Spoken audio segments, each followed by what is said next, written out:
Fala galera, tudo bom com vocês? Bom, para quem não me conhece, eu sou o professor Daniel, sou professor de astronomia, matemática e física. E nas aulas anteriores a gente falou um pouquinho sobre astronomia no Egito. Na aula de hoje a gente vai falar um pouquinho sobre astronomia na Grécia Antiga. E sem dúvida nenhuma, a astronomia na Grécia Antiga, ela foi uma das mais importantes, porque ela realmente agora separou o que antes era uma ciência experimental, uma ciência apenas de observação, para uma ciência teórica. Então, com os gregos, agora vai surgir as primeiras teorias, os primeiros modelos sobre a estrutura do universo. Quando que a astronomia começou a ser difundida, disseminada, espalhada dentro da Grécia Antiga? Com o filósofo, astrônomo, matemático Tales de Mileto. Nascido em 624 a.C. e morreu aproximadamente em 546 a.C. Foi o Tales de Mileto que ele introduziu na Grécia Antiga os conceitos de geometria e os conceitos de astronomia trazidos do Egito. Segundo Heródoto, que era um historiador grego, Tales de Mileto, junto com o seu discípulo Anaximandro, eles teriam conseguido calcular a trajetória do Sol e a linha do Equador, e eles conseguiram prever quando que iria acontecer os próximos eclipses solares. Posteriormente, no ano de 360 a.C., nós temos então o nascimento de um outro filósofo, o Eudoxo. O Eudoxo ele teria sido o primeiro a fazer um relato completo do céu. Ele teria sido o primeiro a construir um modelo de como seria o movimento dos astros no céu. Esses modelos, depois em outra aula, eu vou falar como que foi a evolução dos modelos do sistema solar.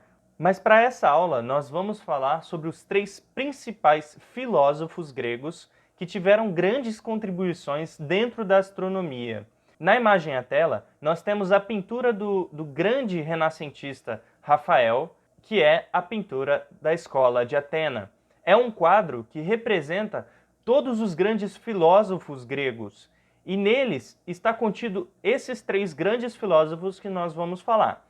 Bem aqui nesse cantinho, nós temos o Hiparco, segurando a esfera celeste, Ptolomeu, segurando o globo terrestre, a Terra, e nós temos o Euclides, ensinando alguns jovens ali sobre geometria. O Hiparco nasceu no ano de 190 a.C. e faleceu no ano de 120 a.C. Os seus trabalhos eles têm uma grande influência pelos babilônios. E quais foram as contribuições do Hiparco para a astronomia? A primeira grande contribuição são a precessão dos equinócios. Mas o que é a precessão? Precessão é um movimento de rotação que ele ocorre quando o eixo de rotação de um objeto ele muda de posição. Aqui nós temos um giroscópio e esse disco aqui em amarelo ele está girando e ele causa a precessão do seu eixo de rotação, igual nós temos em um peão. O peão ele está rotacionando em um eixo de rotação e a precessão é a mudança desse eixo de rotação num movimento circular. A Terra ele também tem esse movimento de precessão, que nós chamamos de precessão dos equinócios. Esse movimento ele ocorre a cada 23 mil anos para se completar. Então, o eixo de rotação da Terra ele dá uma volta completa a cada 23 mil anos.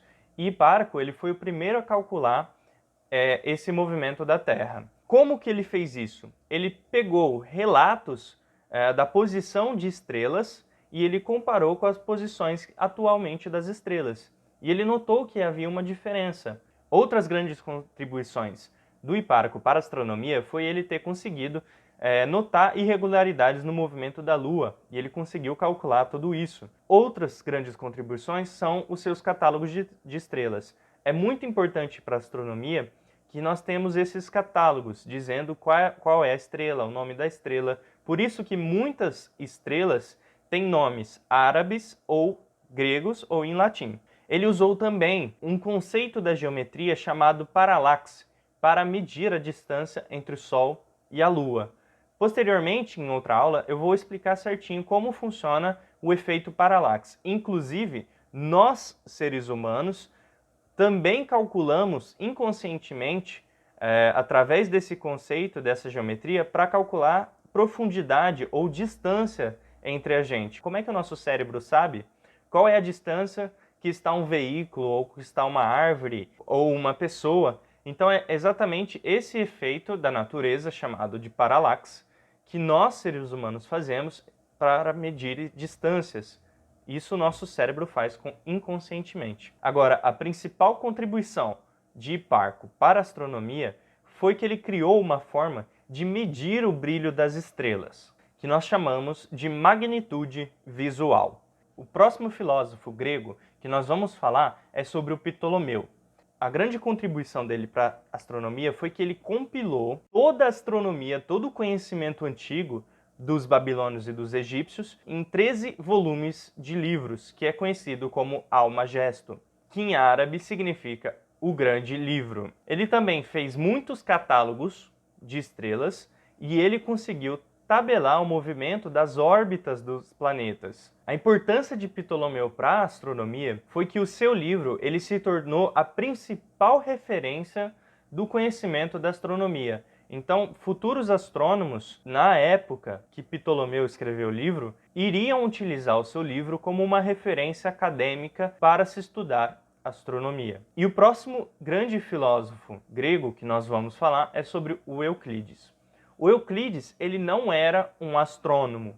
O Euclides era um matemático e um geômetra. As suas contribuições foram que ele criou toda a base quantitativa da astronomia, ou seja, ele criou toda a base matemática e geométrica para a astronomia. Suas contribuições foram o livro chamado Elementos. Ele construiu todo o rigor matemático para que a gente pudesse representar alguma coisa da natureza ou algo, e ele criou a teoria dos números, a teoria das cônicas, e todo o seu trabalho é a base para toda a astronomia. O que realmente tornou a astronomia ciência foram os gregos. Eles criaram toda uma base matemática, um rigor matemático, para que a gente pudesse descrever os fenômenos da natureza. Bom, a nossa aula vai ficando por aqui. Muito obrigado você que assistiu até o final a nossa aula. Curta e compartilhe o vídeo para ajudar o canal a crescer e mais pessoas poderem assistir. E a gente se vê na próxima aula. Muito obrigado, até mais.